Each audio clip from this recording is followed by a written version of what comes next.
원장님 안녕하세요. 여름이 다가와서 다이어트에 도전하려고 합니다.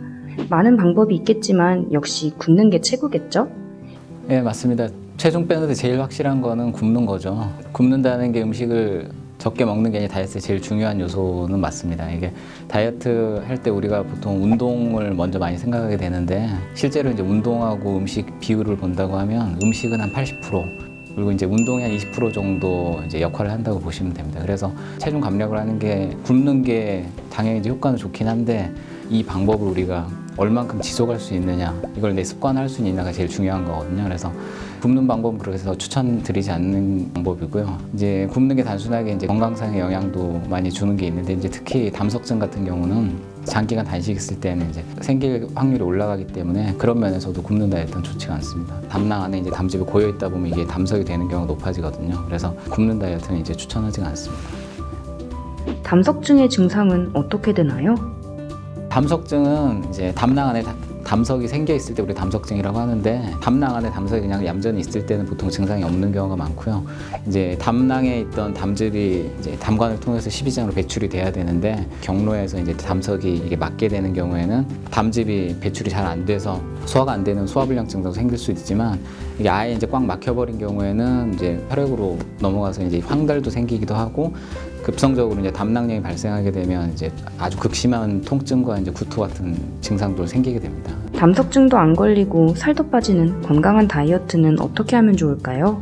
규칙적인 식생활과 영양소가 골고루 균형 잡힌 식사를 하면 되겠죠. 근데 콜레스테롤이 많은 육류나 계란, 노른자, 버터, 생선알, 특히 이제 곱창 같은 내장류 섭취를 줄이시는 게 좋습니다. 그리고 이제 모든 지방을 줄이는 것보다는 포화지방, 트랜스지방 같은 거를 좀 줄이고 불포화지방산이나 오메가3가 함유되는 음식으로 이제 식단을 잘 구성하면 담석증 걱정 없이 이제 체중 관리하는 데 도움이 되겠죠. 다른 것보다 이제 야채나 식이섬유 같은 걸 충분히 섭취해주면 이제 혈당도 천천히 올리게 되면서 체중 관리하는 데 훨씬 더 효과가 좋습니다. 그럼 요즘 유행하는 저탄고지 다이어트에 대한 생각은 어떠신가요?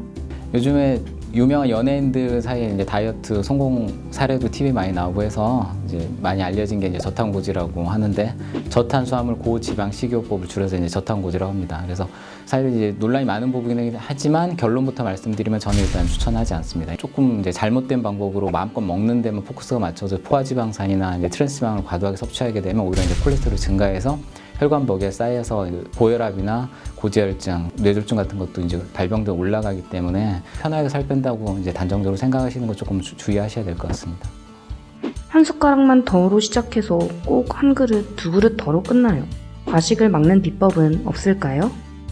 배가 부르다는 신호가 뇌까지 가려면 20분 정도 걸립니다. 그래서 천천히 먹는 게 되게 손쉽게 이제 식사 섭취 줄일 수 있는 방법이고요. 그리고 야채, 통곡물 같은 탄수화물은 섬유질이 많이 들어있기 때문에 소화시키는 데 시간이 오래 걸리거든요. 이제 인슐린 분비가 이제 적어지거든요. 이 인슐린 분비가 이제 많아진다는 게 어떤 뜻이냐면, 인슐린이 말 그대로 지방을 축적시키는 효과가 있다고 보시면 돼요. 그래서 우리가 체중을 뺀다는 게 뭐 근육을 뺀다는 게 아니라 지방을 줄인다는 의미가 크기 때문에 흡수가 빠른 것들을 먹게 되면 그것 때문에 이제 지방이 많이 축적되는 게 이제 벌어진다는 걸 아시고, 이제 그리고 또 한 가지로 정제 탄수화물을 먹게 되면 혈당이 빨리 올라서 인슐린이 많이 분비되게 되면 그 다음 단계가 혈당이 또 급격히 떨어지거든요. 그런 걸 좀 감안하고 드시면 되고요. 과일은 실제로 이제 당 성분이 많이 들어있어서 체중 감량하는 분들이 이제 과일이 좋다고 많이 드시면 오히려 많이 늘어나거든요. 네, 과일보다는 야채로 이제 식이섬유를 충분히 섭취해주게 되면 소화되는 시간도 오래 걸리고, 아까 얘기했듯이 당 올라가는 속도도 느려지기 때문에 인슐린을 줄이면서 다이어트에 도움이 많이 됩니다. 그래서 이제 야채를 많이 섭취하는 것도 이제 체중 관리할 때 되게 중요한 비법이라고